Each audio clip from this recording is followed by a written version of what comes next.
Mau pergi sholat, suami menyuruh bikin kopi. Mana yang didulukan Pak Ustadz? Sholat atau air kopi yang didulukan dulu Pak Ustadz? Saya tahu, dia ini mau mancing-mancing aja. Melaksanakan sholat bagi perempuan di rumah, waktunya tak macam laki-laki di masjid di awal waktu. Jadi kalau dia sholat di rumah, waktunya bisa tarakhi, bisa diakhirkan. Yang jadi pertanyaan, kalau ada suami menyuruh bininya sholat, terus waktu azan tuh laki itu di mana? Ini menunjukkan lakinya tak ke masjid. Kalau lakinya ke masjid, balik dari Nurul Islam, dia balik ke rumah, lalu dia bilang, "Dek, buatkanlah kopi. Aku mau sholat bang, buatkanlah kopi." Karena suami ibu ini taat kepada Allah. Tapi kalau dia pun tak sembahyang, la ta'ata li makhluqin fi maksiatil khaliq. Tidak ada ketaatan kepada makhluk kalau menyebabkan maksiat kepada Khalik. Balik suami ibu, ditengoknya ibu berjilbab panjang, dibilangnya, "Buka jilbab kau. Rambut kau buat macam sarang tawon. Cat 3 warna merah, kuning, kelabu." Tidak wajib ibu untuk taat patuh kepada dia. Ibu wajib patuh kepada suami yang taat kepada Allah. Kalau suami ibu Fir'aun, genderuwo, tak usah taat kepada dia.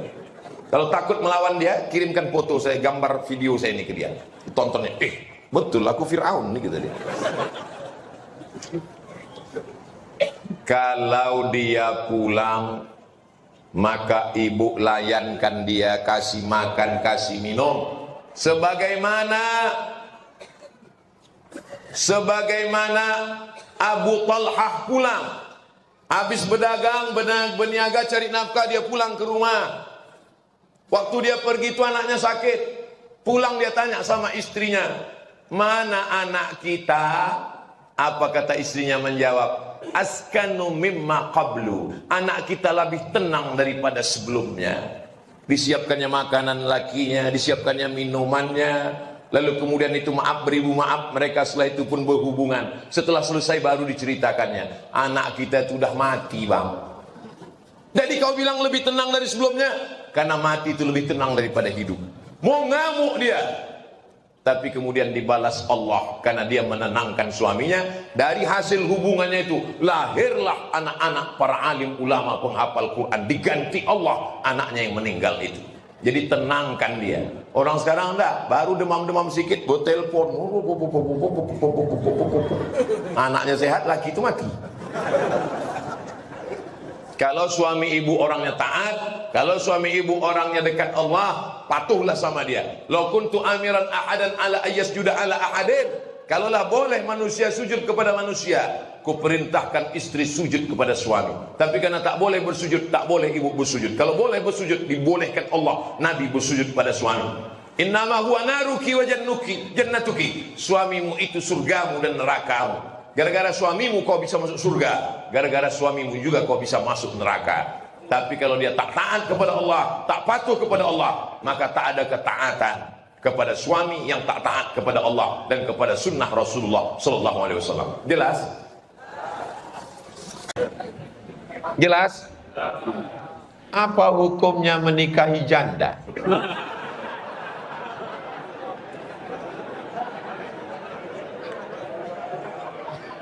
Datang sahabat Nabi.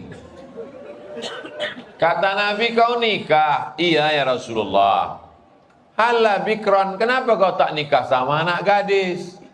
Kenapa kau nikah sama janda?" Kata Nabi. Kata dia, "Adikku banyak. Kalau aku nikah sama anak gadis, seumuran sama adikku ini berkelahi dia. Tapi kalau aku nikah sama janda ini, bisa dijaganya adik-adikku ini." Jadi kalian kalau nikah tuh kalian pikirkan mak kalian pikirkan adik kalian. Jangan kalian korban sinetron. Cuma kita berdua adik. Mak kau kan ada di belakang. Pikirkan adikmu. Bisa tak dia menumpang sama kau? Tengok sahabat Nabi tadi. Kata Nabi, "Kau nikahlah sama gadis. Tula'ibu hawa tula'ibuka." Kata dia menjelaskan, "Ya Rasulullah, adikku banyak perempuan. Kalau ku nikahi anak gadis berkelahi nanti mereka. Ku nikahi dengan dia ini adil dan damai." Cobalah lihat, tak dipeturutkannya keinginannya. Karena mungkin menurut dia untuk yang pertama ini janda aja dulu, nanti kedua, ketiga baru kan. Jelas. Misalnya ada yang kena HIV/AIDS akibat LGBT. Kenapa mereka rentan kena AIDS? Karena penyebaran AIDS itu disebarkan melalui flash disk yang banyak dipakai ke semua. Asal nampak laptop, cucu. Itulah kena flash disk itu. Flash disk itu kena virusnya gara-gara itu. Kalau dia tidak pindah ke laptop lain, cuman laptop itu aja, itu tidak kena. Tapi kalau kena, itulah kena dia virus HIV/AIDS. Dia terus dia bertaubat kepada Allah. Namun dia harus menjalani penyakit yang dia idap. Apakah penyakit yang dia idap itu menjadi penggugur dosa atau menjadi azab, Pak Ustaz? Kalau dia taubat nasuha, at-taibu minaz zambi kama la zambalah. Orang yang bertaubat maka dia tak ada dosa sama sekali. Mudah-mudahan dia mati husnul khatimah. Apabila kita mengajukan pinjaman dengan cara syariat, akadnya juga syariah, tapi pada saat akad itu pihak tidak sempat membeli barang yang kasih sehingga pihak bank. Assalamualaikum, bank konvensional, selamat pagi. Lajoleh awak Ustadz, selamat pagi juga tuh. Saya mau beli mobil. Bapak perlu pinjaman berapa? 200 juta. Pinjam 200 juta, bayar 250. 50 itulah ribanya. Karena berlebih. Lalu saya pun datang ke bank konvensional, bank syariah. Assalamualaikum bank syariah. Waalaikumsalam. Saya mau minjam uang. Kami tidak melayani peminjaman uang, Ustadz, karena minjam uang itu riba. Saya mau beli mobil, mobilnya berapa? 200 juta. Bank Syariah Indonesia BSI, Bank Riau Kepri Syariah membeli mobil itu. Sekarang mobil itu milik bank. Sekarang mobil milik bank. Datang saya membeli mobil itu dengan cara angsuran. Pertanyaannya, apa beda transaksi pertama dengan kedua? Yang pertama uang dengan uang, yang kedua uang dengan barang tidak riba. Dalilnya Pak Ustadz? Aduh. Tulislah di situ Somat Morocco, tak pakai spasi. SOMAD MOROCCO spasi kredit. Enter. Nah, dapat. Kredit. Kapan Ustadz tulis ini tentang ini? 25 Agustus 2010. Sekarang sudah berapa? 12 tahun yang lalu udah saya tulis. Lu kemana aja? Nah, dengar baik-baik ya. Jual beli kredit itu boleh jika waktu dan tambahannya diketahui. Waktunya kapan berakhir dan tambahannya berapa. Meskipun harga kredit lebih mahal daripada kontan. Karena penjual dan pembeli sama-sama dapat manfaat. Penjual dapat tambahan harga, pembeli dapat tangga waktu. Dalilnya, dalam Sahih Bukhari, sahabat Nabi membeli budak hamba saya namanya Barirah. Dia kredit selama 9 tahun, 1 tahunnya dibayar 40 dirham. Ini fatwa dari mana? Saudi Arabia. Siapa nama syekhnya? Abdul Aziz bin Baz. Jabatannya apa? Mufti Saudi Arabia. Kenapa Ustaz pakai Saudi Arabia? Kenapa tidak dari Mesir? Yang melarang ini kan selalu yang dari Saudi Arabia. Kasih Saudi Arabia. Nyambung. Ini kita kasih Mesir, dia tak mau. Saya mencintai seorang wanita. Alhamdulillah.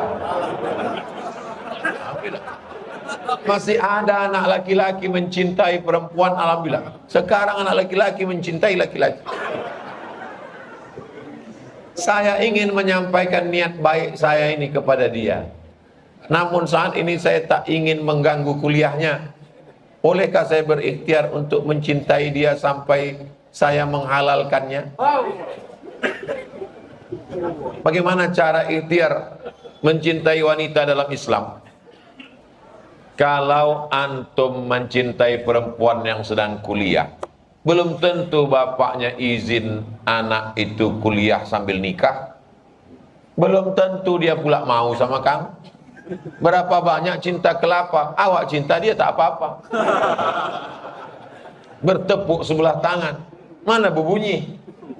Jadi pastikan saja. Caranya bagaimana?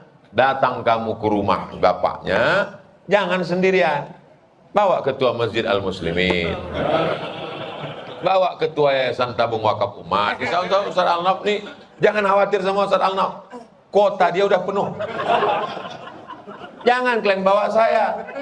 Kalau saya kalian bawa, saya yang diterimanya nanti. Tidak. Nah, jadi kalian datang, bilang sama dia, ini Pak, ada sesuatu yang tak bisa. Kalau masalah minum bisa dipilih antara minum di botol dengan minum di gelas. Kalau masalah makanan bisa memilih antara memilih selais atau kopi yang tidak bertulang. Tapi ada satu yang tak bisa memilih Pak. Apa itu? Hati. Hatiku sudah jatuh pada anak Bapak. Tapi aku tak mau yang haram Pak. Kalau aku jahat, bisa aku jemput dia sekolah, aku bawa ke mall. Tapi aku ingin yang suci ini mesti dilakukan dengan cara yang suci juga. Kata bapak itu, kau sabar ya, nanti habis S1 dia S2, S3 baru nikah sama kau. Intinya jangan berbuat haram. Usaha, doa, tawakal, ikhtiar sama usaha sama. Ikhtiar, al-kasbu, usaha, podo, sami mawon. Setelah usaha, ikhtiar, al-kasbu, doa. Setelah doa, tawakal. Kalau memang jadi, berarti begitulah kehendak Allah. Kalau tak jadi, jangan putus asa. Karena Allah punya rencana yang lebih indah dari apa yang ada dalam pikiran. Jadi jangan kalian menganggap, kaulah satu-satunya dek. Belum tentu. Dunia ini tidak selebar daun pisang, guys. Pertanyaan mengenai tarekat, makrifat, hakikat. Dari dulu itu saja. Apakah betul orang yang rajin beribadah tanpa mengikut tarekat tak naik keluar, selalu tolong penjelasan Pak Ustadz. Jadi yang paling mantap menggambarkan tarekat, hakikat, makrifat, syariat itu namanya Imam Bahauddin Naqsyabandi. Imam Bahauddin Naqsyabandi, Naqsh artinya mengukir, Naqsh artinya melukis. Sampannya itu syariat. Tahu sampan? Sampan itu syariat.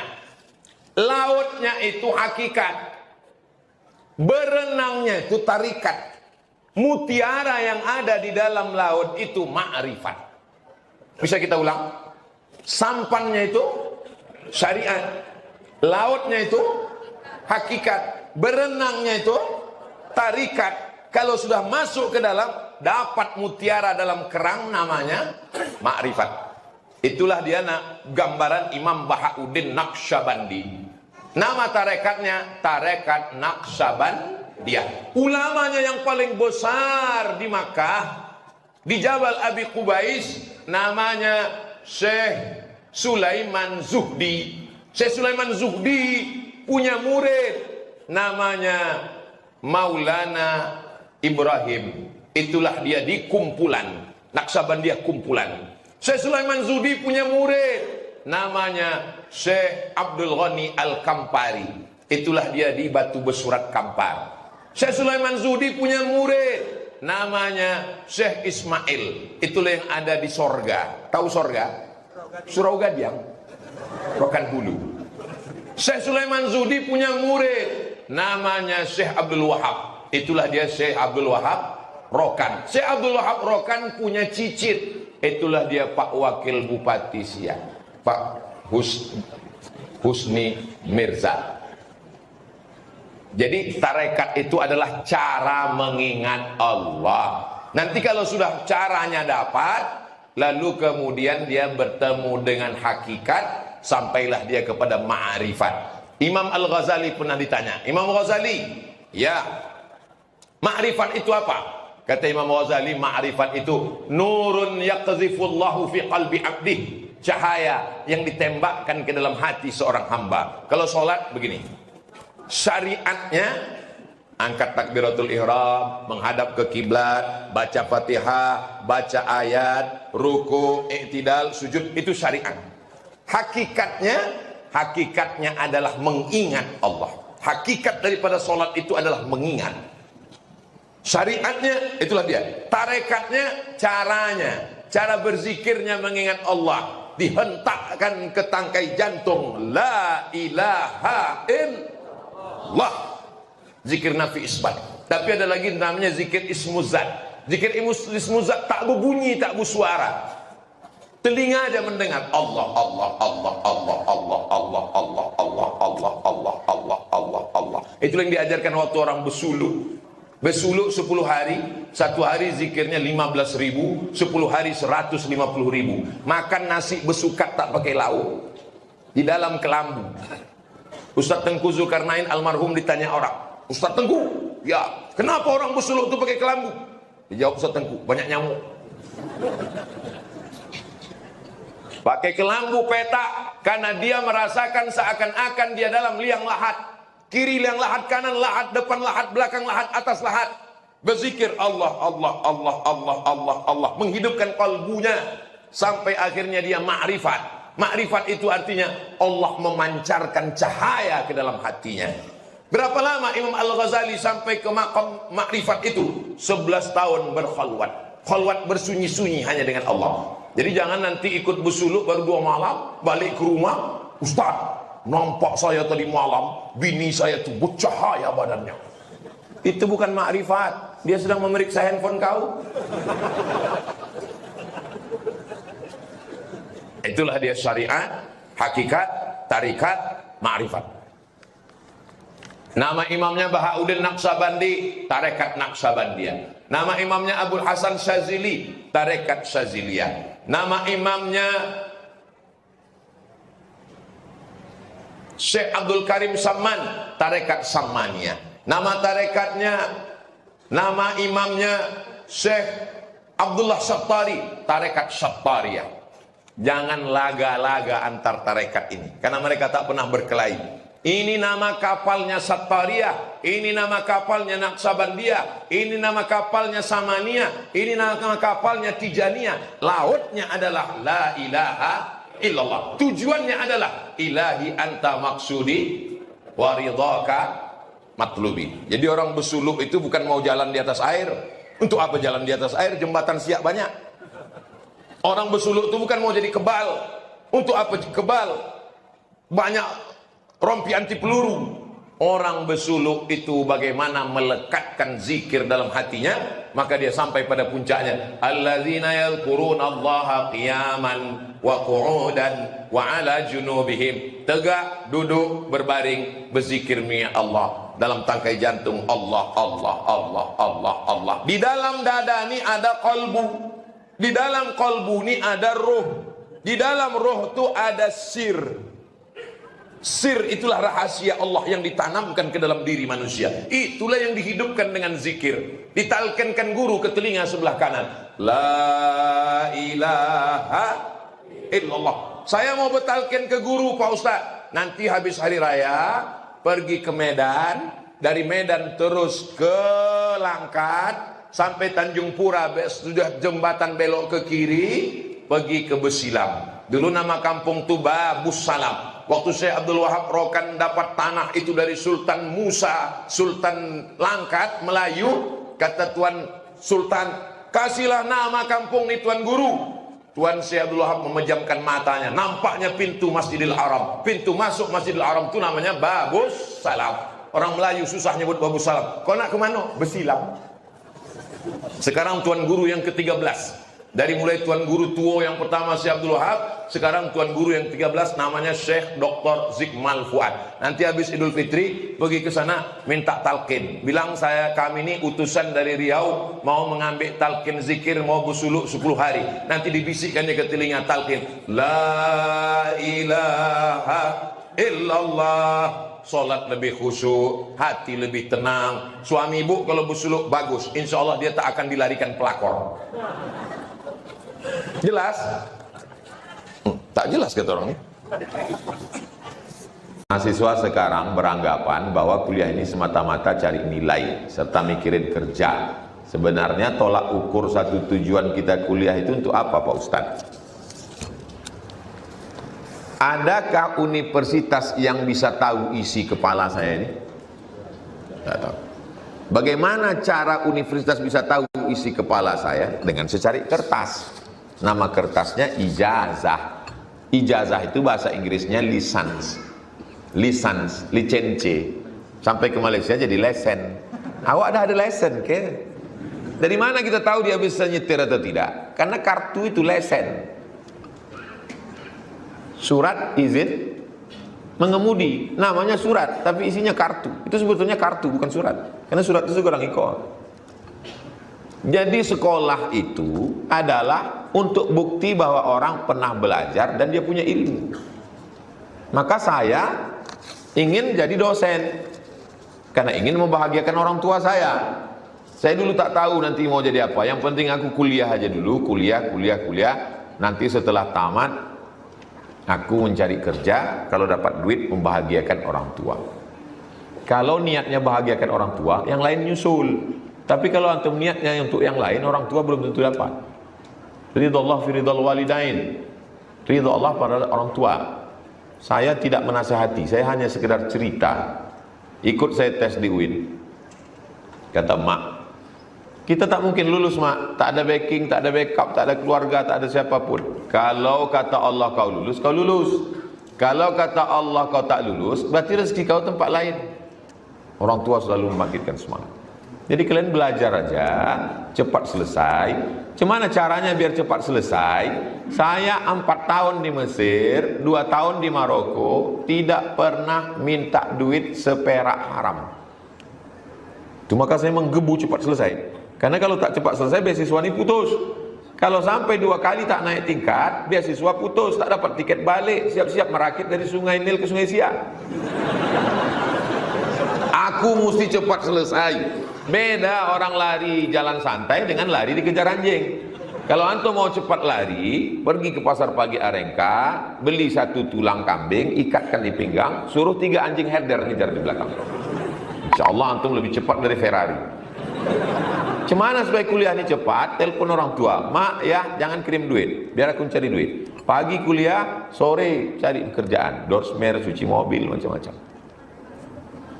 Tapi kalau udah musim haji, naik kapal 3 hari 3 malam sampai ke Makkah, bawa barang-barang, nanti dari Makkah balik ke Kairo, bawa barang-barang, jualan sambil kerja. Jamaah haji ini sombong-sombongnya, ya Allah. Kami duduklah di airport mereka kerja. Sudah lama jadi TKI. Kami ini mahasiswa Pak. Mahasiswa di mana? Mahasiswa di Mesir, di Kairo. Sudah berapa lama di sana? Bukan turun, cakep. Saya di Mesir 4 tahun, di Maroko 2 tahun. Nggak ada rupanya di Pekanbaru tempat kuliah. Ada Pak, tapi biayanya besar. Sidang terbuka 10 juta, tertutup 15, buka tutup 25. Kerja. Naik kapal 3 hari 3 malam, tidak yang kamar, sutuh di atas. Sampai di Makkah tak ada kamar, tak ada hotel, tak ada makan. Tas itu digantungkan di tiang Masjidil Haram. Alhamdulillah tak hilang, karena isinya tak ada. Tidur di Masjidil Haram. Ditulislah oleh kawan saya, dokter di Yogyakarta. Saya tengok buku itu best seller di toko buku Jalan Sudirman. Haji Backpacker. Padahal dulu haji gelandangan. Semua cerita kesakitan kalian hari ini akan menjadi indah di tahun 2042 nanti. Man make story. Manusia bisa membuat sejarah. Setiap kalian adik-adik saya punya sejarah masing-masing. Dan sejarah itu indah untuk diceritakan sampai masanya. Saya sudah selesai kuliah, alhamdulillah. Sudah bekerja, alhamdulillah. Mengajar di pesantren, alhamdulillah. Belum menikah, innalillah. Saya mau nikah, emak saya sakit. Kalau saya nikah, minta istri merawat, Bagaimana Pak Ustadz? Tanyalah dia, apa kau tanya aku? Aku malu tahu. Dek, abang cinta dengan kau. Dan rasa-rasanya di Pekanbaru nih, yang sesoleh abang nih payah. Abang udah kuliah, ngajar di pesantren, orangnya amanah. Kalau nikah aku dengan kau dek, ku bahagiakan kau dunia akhirat. Bersama kita di Pekanbaru, dengan kau juga nanti di surga Jannatul Firdaus. Tapi makku sedang sakit. Mau kau menjaga makku ini? Kata dia, abang jadi soleh begini kan karena dikandung dan dididik emak itu bang. Kalau tak ada emak itu apalah artinya abang hari ini? Memang aku milik abang, tapi abang milik emak itu bang.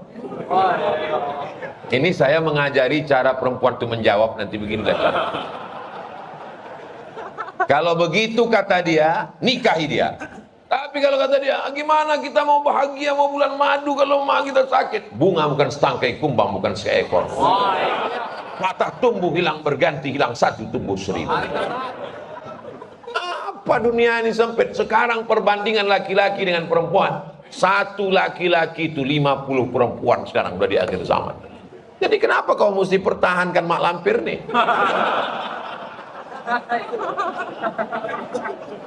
Lihat anak muda yang ganteng-ganteng luar biasa. Sorga di bawah tapak kaki emak. Betul? Senangkan emak kalian. Bahagiakan dia. Insya Allah rezeki kalian seperti rezeki raja-raja. Ridha Allah fi ridha walidain. Ridha Allah terletak di bawah ridha orang tua. Jelas? Jelas.